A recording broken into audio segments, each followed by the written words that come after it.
magisgot man ta matuod nga simbahan. Ngano importante man nga magisgot ta tinuod nga iglesia o true church. Aron nga mahibaw nato ang tinuod. Kay doon na may dili tinuod.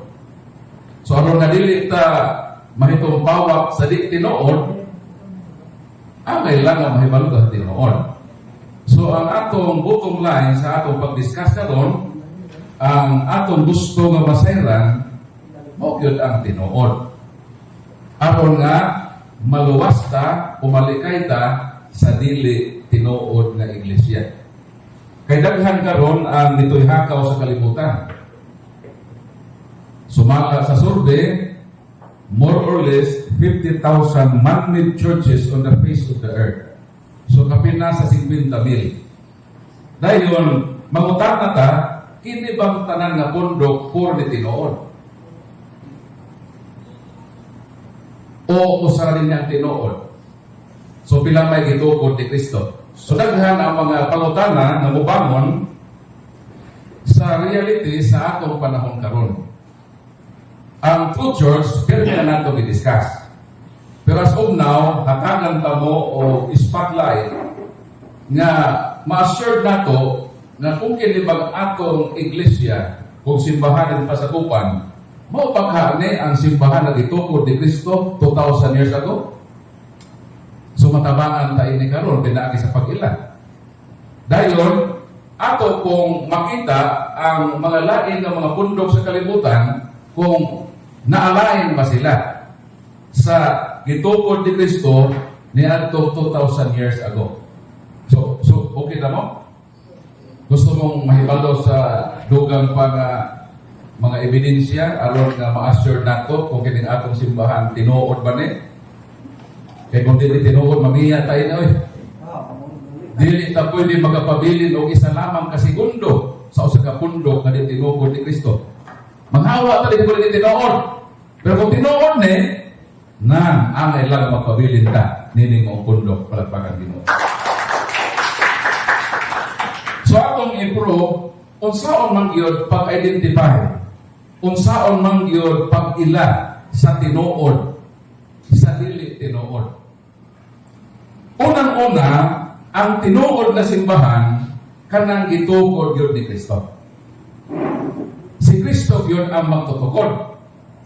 Kay kung ang imong simbahan dili tinukod ni Kristo, na ay responsable nga tao na dili ang Ginoo ang nagtukod sa imong simbahan, so ang imong simbahan dili ma-consider na tinuod. Kaya ang tinuod na simbahan, si Kristo na nagtukod. Asa na mabasa? Paboritong tito sa mga CFD, Mateo 16:18, miingon si Kristo, sultihan ko ikaw. Isa lang ikaw. Ikaw si Pedro, o ibabaw ni ining mong bato, pagatukuron ko. Isa lang ko. Si Kristo na.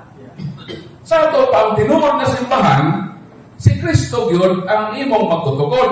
Muna mangutan na ta, kining atong simbahan Katoliko, isa may nagtukod din Naabay tao magitudlo na baon ng responsable nagtukod sa simbang Katoliko.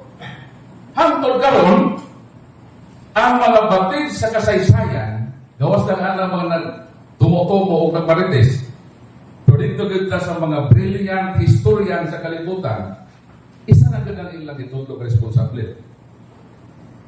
Sa mga dagko ng mga libro sa kalibutan, produkto sa mga makinagmanon o mga batid sa kasaysayan, yun na rin most yun. Na kining simbahang Katoliko, dili yoy wa yoy tao matudlo nato nga nagtukod ini. Gawas ni Kristo na responsable magtutukod ini. Kaya kung naapay tao responsable nagtukod, sa tanang konsenso sa mga libro sa kalibutan, dapat naghiusa ang mga makinagmanon. Nakinigod si Constantine. Maugyod siya responsable na nagtukod sa Katoliko. Kining si Theodosius, maugyod nagtukod sa Katoliko. Kining si Bishop Ignatius, maugyod nagtukod sa Katoliko. Si Justiniano, Ang uban, si Magellan, ipakasahin lang si Magellan. So meaning, uncertain. So, doon ay mga ilang gitudlo nga nagtugod ko sa Katoliko, pero kaluoy sa Ginoo, wa ko sila nagkasinabot. Kung sa korte pa kung doon ay usang responsable sa usang krimen, dayon doon ay krimen ka nahitabo, tapos bisan kinsa lang imong pasanginlan, iabuli sa korte. Pangitaon ko dito ang responsable nga nagbuhat sa maong krimen. So sa ibon tayo ipasabot nga ang tinuod na simbahan mapruibahan gyud nga si Kristo ang founder niini. Ang tanan nga mga pundok sa kalibutan, kung mag-study ng history, na ang responsable ng mga tao nga nagtukod niini. So sa tanang relihiyon sa kalibutan, Katoliko lang nga di gyud katudlo ang mga ni-opos niini nga doon may tao nga responsable niini nga nagtukod nga dili ang atong Ginoong Kristo. So, ang number one na pag-recognize sa tinuod na simbahan nga si Kristo ang nagtukod niini. Ikaduha, nga kinidunay koneksyon, dunay kadugtungan ni San Pedro. Kasi Kristo mingon, sa daniya gitukod na simbahan, ikaw si Pedro. Ibabaw nining maong bato, tukuron ko ang akong iglesia. Ihatag ko kanimo 19 ang mga yawi sa kingharian sa langit unsa imong idili sa yuta pagahimuong gidili sa langit unsa imong itugod sa yuta ginatugot usab kini didto sa langit. So meaning kung maghisto kag tinuod nga pundok true church dapat ato yung i-connect si Peter. Karon pagtukod sa Ginoo sa simbahan na ang 12 apostoles, including ni Judas Iscariot. O pa si Judas Iscariot. So na dito si Judas Iscariot. Ang tanang kompleto 12 apostoles. Dayon mingon dayon si Kristo. Sumala nila kinsa man ko. So, lahi-lahi ang tubag sa mga apostoles. Dahil ang tubag sa mga tao. Ingon nga siya, si Elias, ang propeta. Pero naingon si Kristo, ninyo, kinsa man ako. Si Pedro nito bang ikaw ang Kristo, ang anak sa Diyos nga buhi. So, si Peter, sa 12 apostoles, siya ang ikonsaran sa lamdag sa Diyos na Amahan. O i-compare man ni Kristo, yung si Kristo nga, kanang imong tubag Peter, dili na nagsumikad nimo. Kini ang lamdag sa Diyos na Amahan. So meaning, gi-emphasize sa Ginoo ang pagka-nilamdagan ni San Pedro. Dahil ingon si Kristo, ikaw mo si Pedro.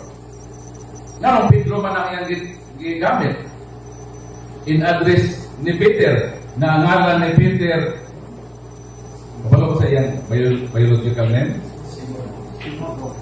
Ang iyang biological name is Simon.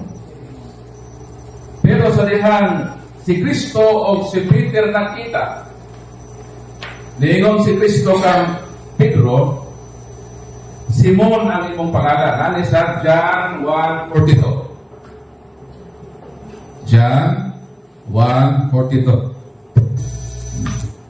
Sumoni siya. Ingon si Kristo, Simon ang imong pangalan. Apan usbon ko kini nga Pedro. So during the time, why idea si Peter, si Simon, nanong giusab ang iyang pangalan. Pero nahimalutan nga pag-angalan gani Osbon na anay meaning. Dili man ang Ginoo mag usap og ngalan kuwa ni kahulugan. para sa ubang tinuhan, meaningless man eh. Para namo kaniya ito, kaya ba Katoliko, no? Pag mabasa ni anak na verse, na angalan ni Simon, giusap nga Peter, magbasa lang ni anak, pero kung pautan-on ni kung sa meaning anak, hindi mo tubag. Kaya ano, parang mo man ang meaning para namo. Pero sa simbahan Katoliko, dako nag-meaning. O ang Ginoo, di na maphingaan, uspo ng imong ngalan, nga way tuyo ang Ginoo ni anak. So meaning, ang pag-usap o ngalan, dili meaningless, meaningful. So na ikahulugan. Pero pag receive ni Peter, nga mauna niyang bago ngalan, ikata Simon, nga to sa Peter, wala sa idea, asa ni nagmukune nga kahulugan sa iyang pangalan. But dito sa pagtukod na sa simbahan, sa pundok ni Kristo, ang gigamit ni Kristo dili Simon. Dili ang iyang biological name. Wala sa maingon, you are Simon. Wala. Ang iyang gigamit, kadto ngalan nga iyang gi-replace, although man to be gi-replace, kaya ang ubang ng mga verse sabi mga Simon Peter. So meaning, nagpabili ng iyang ngalan, pero ginugtungan sa Ginoo o Simon Peter. Meaning, ang iyang ngalan nga Simon, naanay dugtong nga ngalan nga dunay kahulugan. So sa may meaning sa Peter, sa Griego na Petros, pero si Kristo pagsulti ana, aramay ko man ay gamit. Panahon ni Kristo, sa mga apostol, sa ilang lingwahe, Aramaic. Pero pagsulat sa New Testament, ang gigamit Greek. So actually, ang ngalan dito sa Aramaic is Cephas, Kepa. Kepa means rock, kung bato. Dili si bato nga, senador ha? Bato. So pag ingon ni Kristo, ikaw si Simon, nganlan ko na karon ikaw nga Cephas or Kepa. So si Peter, si Simon nakasabot. Kaya sa ilang lingwahe, ginamit man ni Kristo ang Kepa. Di, bato di ito. So dito ito si bato. Dahil sa 12 ka-apostoles, isa na yun ka-apostol ang ginganlan ni Kristo o Kepa. Huwag na ilain. So, pagtukod na ni Kristo, you are Kepa, and upon this Kepa, I will build my church. So, ang tinuod na simbahan na gitukod ni Kristo, gitukod niya diha sa bato nga si Pedro. Pero wag pa mo dinay nga si Kristo bato. Ha? Ang simbahan walay teaching nga si Kristo dili bato. Si Kristo ba to? Ang nagsulti, Kepa. Kaysa Jis 4 sa Korinto, si Kristo man ang espirituhanong bato. Si Kristo man ang bato nga pamag-ang. So si Kristo, Kepa. So ang nagsulti, Kepa. Ang isultihan niya, Kepa. Pero asa man tukuron ang simbahan? Upon this rock, niining maong bato. Ang rule sa nag-istorya nga Kepa nga bato, builder. Ang iyang tukuran, upon this. Usa man ang word nga this, that is, so man na siya? Pronoun man na. Demonstrative pronoun. That the subject this is closer to the one who speaks. Meaning, ang this nga pronoun, nga demonstrative, closer to the one who speaks. O bayain na ang gusto, upon this, muna si Peter, I will build my church. Muna ingon si Kristo, ihatag ko kanimo ang Yahweh. Ang Yahweh is authority. Kaya ang simbahan na yung tukulon, simbahan man nga visible, simbahan man nga makita. So doon na po'y makita nga, unsa? Pangulo. Kaya ka naman kung bato, pag-usap niya nga sa ngalan, meaningful na siya. Dito sa Old Testament, na ay duha ka taong giusap ang pangalan. Ang una Jose, zaman Abraham. 15 sa Juan, sa Genesis. Dahil yun ang usa mabasa po sa Genesis 35, 10 o 11. Genesis 17:5 ang mabasa ang isa Genesis 35, 10 o 11. Sa surat Genesis 17:5. 17:5. Asa tama sa 17:5 lang. ito 5 tama. Sugad karon ang imong ngalan dili Abraham, dili Abraham naghimo kuman ikaw Abraham sa daghang nga nasod. So si Abraham, kanang iyang pagka-Abram, kanang word nga amahan naman na. Pero iyang pagka-amahan, amahan lang dito sa iyang tribo. Although, kung mag-isip anak-anak na time. So amahan sa dito sa iyang ginsakpan ba? Kaysa may giilang na amahan, kaysa man ang leader, siya man ang sa ilang bang grupo, siya man ang pinaka-head. So kanang Abraham, actually, nag-indicate na siya sa pagkamahan. Pero ang iyang pagkamahan, di lang kaysa usalang ka pamilya, himuon siyang amahan sa tanan na katawhan.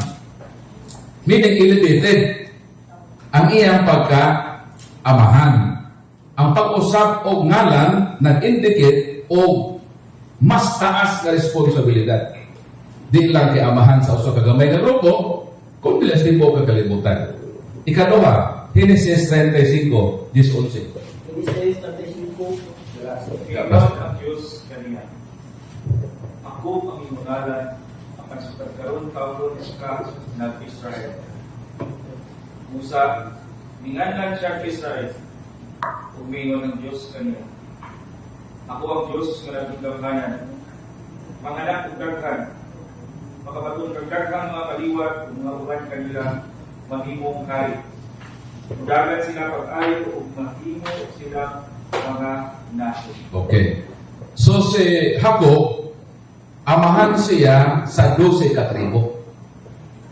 Sumotong iyang pagkaamahan 12 katribo sa Israel.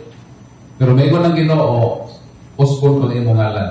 Jacob man Kana imong pagka-Jacob, mo nang imong pagka-leader o pagkaamahan sa 12 katribo. Pero uspon mo kini Israel. Meaning, ang iyang pagkaamahan, di lang kaysa usa ka tribo. Sa usa gyud ka nasyon nga gitawag ron nga Israel. So kung ang historical background sa pag-usap og ngalan doon ay meaning, nautan na buta. Kaya di man ka meaningless. Ang pag-usap og ngalan na kay meaning. Unsa man ko meaning ini diha sa dapit ni Simon naghihipong Pedro. O asa man i-connect? Asa man i-connect? Kini iyang bagong pangalan. Ikaw si Pedro, you are Kepa, and upon this Kepa, I will build my church. Meaning ka na iyang bagong pangalan nga bato, retirado na sa tukuron ni Kristo nga pundo. Kaya ang pundo, kinahanglan ng leader. Labi na kay ang nagtukod, mobiya na sa kalibutan. Di ba? So, naagyoy, intriguhan. Maray mo ka, ihatag ko kanimo ang Yahweh. Kanabi ito ang eskwilata na may junior o senior. Kung sila mahimuon sa senior, kaya mo, graduate naman na sila. Naday himuon nga ritual, walang simbolism. Bilang o sosi ang junior. Ang junior, mga motog pa senior. Sila naman ang mo maneho sa dagan sa kanang eskwelahan diha sa mga estudyante. So sa may buti pasabot ini. Buti pasabot pag maghisgot ang simbahan na ang magtutukod nagpili o sa ka-leader na mao'y pundasyon diha sa kalig-on aron na makapadayon ang simbahan. Kaya sa araw ni Kristo, nga bisan pa ang gahom sa kamatayon, bisan pa ang ganghaan sa impierno, dili yun makabuntog ini nga simbahan. So, saan pag-ila sa tinod nga simbahan? Gitugod ni Kristo, kinahanglan, dunay kalambigitan ni Pedro kung Petren related. Nga ang simbahan na tinuod, kinahanglan yun nga muklim na kaming simbahan na Petren related with. Karon kinsa mang simbahan doon nga grabe gyud kaayo ang ilang pagkonekta repeated. Paghimug-atan ba sa uban nga mga simbahan ang role ni Peter? Wala. Damo kay lagi silit pa si Peter, may pa si Manalo kay lapang damaton. Nga leader nung ka ni Peter. Kita lang na simbahan na dunay gitawag uninterrupted, unbroken line of succession. Sa atong current pope, sa iyang mga predecessors, up to St. Peter. Kita lang ang simbahan na maka-establish o Petren unbroken, uninterrupted line of succession. Ang Orthodox, muklim po sila. Pero kinsa may lang i-claim na ilang connection, si Andrew. Si Andrew kay giingnan, you are Andrew upon this rock, I will build my church. Di man, si Peter man. So, ang tinuod na simbahan, mailhan na to nga si Kristo yung nagtukod. So, ang sa may duty na to, ang atong obligasyon karon tinuod na to. Kung kining atong simbahan, doon na ba'y laing tao responsable ini. Dahil kita mga Katoliko, si Kristo na nagtukod. Proven sa history, sa mga dagko nga referensya. Dahil ang nirepute di mga Katoliko. However, kung dili si Kristo ang nagtukod sa Katoliko, kinsa man? Bakit ito ba? Ang tubag, si Ignacio, Constantino, Justiniano, Theodosius, apilo na si Magellan, Pope Gregory. Bisa kinsa lang ilang ipanunlo. O kana nga mga tubag, invalido ka na. O kana nga tubag, paglihay lang sa kamaturan. Aron kuno nga dunay ikapamasangil, nga dili si Kristo. Pero kana pagipaborang sa mga historian ng mga batid sa kasaysayan ito magwa. Ila lang yun na opinion. Opinion lang nila na ngaway insaktong basihan. Kay ngano, dili musugot na dawaton ng kamaturan na si Kristo ang nagtukod sa Katoliko. Palakpakan ng Ginoo. So, Petren related. Ikaw pa, kung saan pag-ila, kay ang simbahan kung nagitawag nga roadmap of the church. Kung gusto kitang tinuon nato ang atong simbahan, mauban nilang gitukod sa Ginoo 2,000 years ago, dapat mapalit na sa history. Asa man lugar ang gitukod sa Ginoo ang iyang pundok ang gitukod. Kaya sabi na muna pagtukod dito sa Jerusalem. Yeah? So, kinahanglan ng imong pasakupan karon nga pundok maka-trace up sa iyang gitawag roadmap of the church. Kaya dito maka sa Jerusalem gitukod.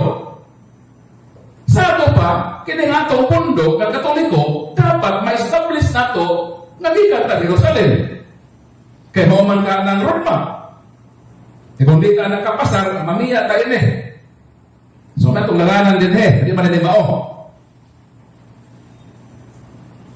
Asa man nasukod. Ang tubag sa Jerusalem. Pero nga nakaabot man sa Roma. Kaya ang Ginoo nagtugon. Ingon ng Ginoo sa David Commission, Mateo 28:19, panlakaw mo sa ibong kalibutan.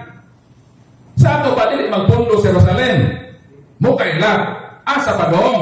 Muna subayo na toron. Kung gikan sa Jerusalem, asa ni pa doon. O nga nung naamantay sentro doon sa Roma. Okay. So may lali, sa Jerusalem yun din siya nag-start. Eh dito man si Kristo sa Jerusalem. Pero ipakailap lagi sa Ginoo. Asa pa na ipaabot? Dito lang ta. Buha 23:11. Basahan din yun. Kamu sa ibasa para na may role. Kapaglit. Buha 23.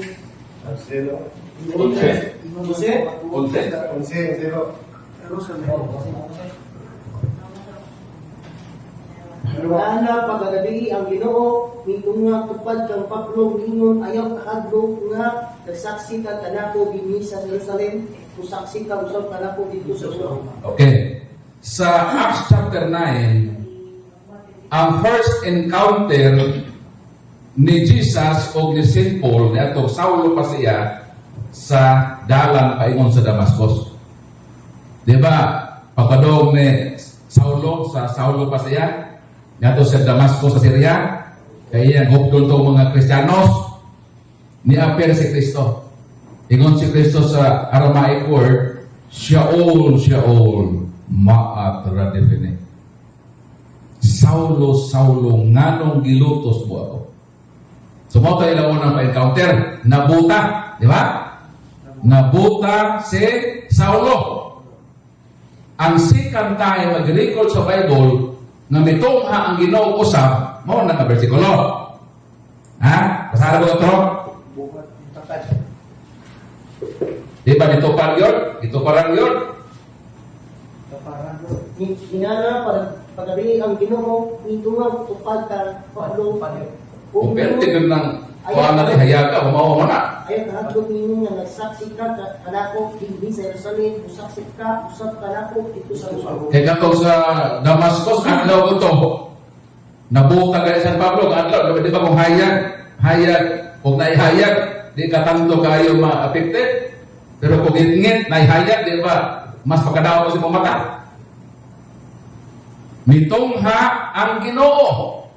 Mitupad sa apostolo ingon. Ingon nga nang himatuod kaganako sa Jerusalem, kinahanglan nga manghimatuod usab dito sa Roma. Sa ato pa nga nung nakaabot ng Roma, di na pagbuot sa mga apostoles, isuko din sila. Panlako mo si kalibutan. Iko na ba to? Nasulti to? Iko naman to. Di mo kalibutan means whole world, including ang Roma. Sakto ba ko? Huwag na yung magkinapalang ko sa kalibutan, except lang sa Roma, manawabali ko, isulti na ko sa kakalimot, ko sa Roma din eh. So dito pa lang sa David Commission, whole world, appeal na ang Roma. Bakit sila na? Pero maanaw pa man, kung itong halo mag-usap. Aram na yung pasayes, ingon nga nagpamatuod sa Jerusalem, manghimatuod sa dito sa Roma. Espesyal ang Roma yun. Kika na sa ngapil sa Ginoo.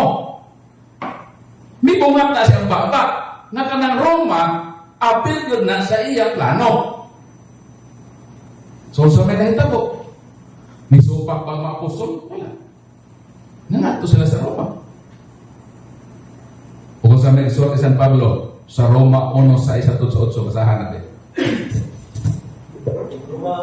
Kung unsa bituyo sa Ginoo nga naagil ng Roma, espesyal na niya. Roma sa Sitso. Roma Kapitulo 1, versikulo 6 hangtod sa 8. Sa 6:8. Sa Roma, Lakip sa kong naalaa sa Roma. Ikawag sa Diyos sa Maria ni Jesucristo. Busa gisulatan ko kamo tanan nga taga Roma nga gihigugma o gikawag sa Dios aron mahimo iyang katawhan. Matagal ka kamo grasya o kalinaw sa Dios na ato mahal sa Ginoo Jesucristo. So, una sa tanan, magpasalamat ako sa Dios pinaagi kang Jesucristo alang kaniyong tanan kay nasangyaw sa tibuok kalibutan ang inyong pagtuo. Okay. So kaniadto so wala pa ma-Christianize ang Rome, giharian na sa gitawag nga paganismo. Dayon ang tuyo sa Ginoo nga iyang simbahan ipakailat na siya. Dayon kini iyang simbahan na gitugod bisan pa ang gahom sa impierno. So bisan pa ang gahom sa Roman Empire, di yun na pwedeng magabuntok siya simbahan. So mo nakato sa Roma. Kaya ang Roma, apila gisaklanaw sa Ginoo nga unsaon?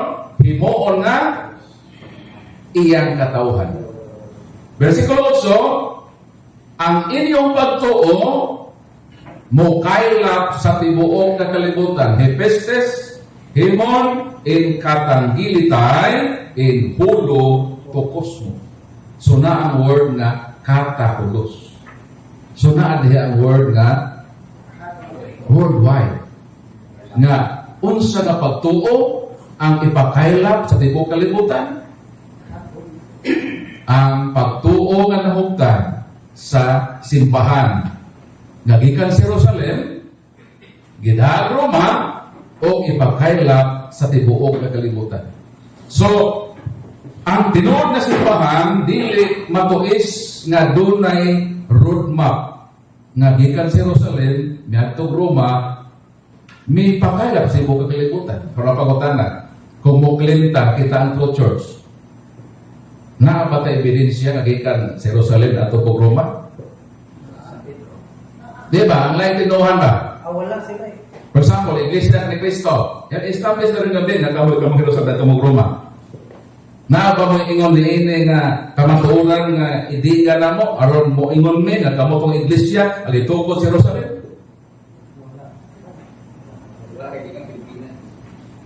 Dili. Kay Pilipinas man sila. From Philippines, niadto man sila Jerusalem, di nagsugat. Di mao. Nisugat sila sa roadmap. Saksi ni Jehovah. Amerika man po. Niadto po Jerusalem. Nagsugat yapon sila. Baptist sa Europe, nangato po Jerusalem. Sa Parista, nangato po Jerusalem. Nagrenta pag-apartment. Mo, din ang tinuod na simbahan, nagitoko ni Cristo. Kunahunaan daw. Bisa iyang roadmap pa. Kung kamo itong dituko, dapat ang iyong history, ikan mo Jerusalem. Pag ikat sa Jerusalem, niyato mo Roma, o sa pumiyato Amerika, o sa panatong Pilipinas. Kaya kung iyong simbahan, wala na ini nakahanay sa iyang roadmap. Sa dagan ba? Sa dagan, asa mi paduog ang simbahan ng itugo ni Cristo. Monin atong ginbasay sa roadmap of the church. Kay na may klaro nga dagan asa mi padulong kung sa kuan pa niba sa kini tubod pa niba gikan sa bukid naapay agos asa ni padulong ni liko ni so tubig ang bigay dito asa ni padulong ba lahit man ang ila na dahil sopa na dito ni saka padulong sa bukid. Wow, yun. So, ang Katoliko raman. Ang Katoliko raman, ang adunay, dili, matuis, nga dagang sa agos, sa kasaysayan, asa may padung ang simbahan sa Jerusalem. Ngayon ito mag-Roma. Dahil sa Roma, ipakail man sa ibang kalibutan. And until now, ang headquarter naman sa Roma. O giprove kini sa history. By O'Brien, page 112, that the headquarters of the true church founded by Christ were established at Rome. And until now, naata ebidensya na existing pa na ebidensya na naa sa Roma gyud ang sentro sa simbahan kagipakaila sa tibuok kalibutan. Palakpakan Ginoo. So wa lain nga mahaklaim ana. Kanang roadmap na magsalimuan sila diha. Atubangan sa mga pastor, roadmap of the church ka. Establish nato asa mi padung ang simbang gitugo ni Kristo. Kung naabay magkapasar ini. Kining atong simbahan lang na Katoliko ang pasado sa roadmap sa dagan asa mi padung ang simbahan nga gitugo sa ni adto sa Roma o sa tibuok kalibutan. Ikaw pa ang gitawag the quantitative development of the church. Quantitative. Nga sa pagsugod sa Ginoo tukod, pag ingon niya, you are Peter upon this rock, doon si patugabo. Doon si patugabo. Isogda ni Kristo. Isogda ni Kristo. Giplasan o isa, 12 apostoles. Ha? Sa unang Korinto 12:28, sabi ng ingon, unang Korinto 12:28, basa-basa. Unang Korinto 12:28.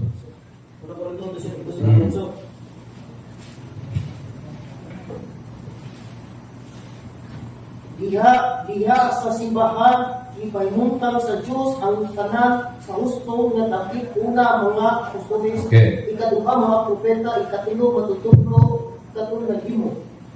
Okay, si Kristo ni ang founder. Dahil ingon sa 12:28,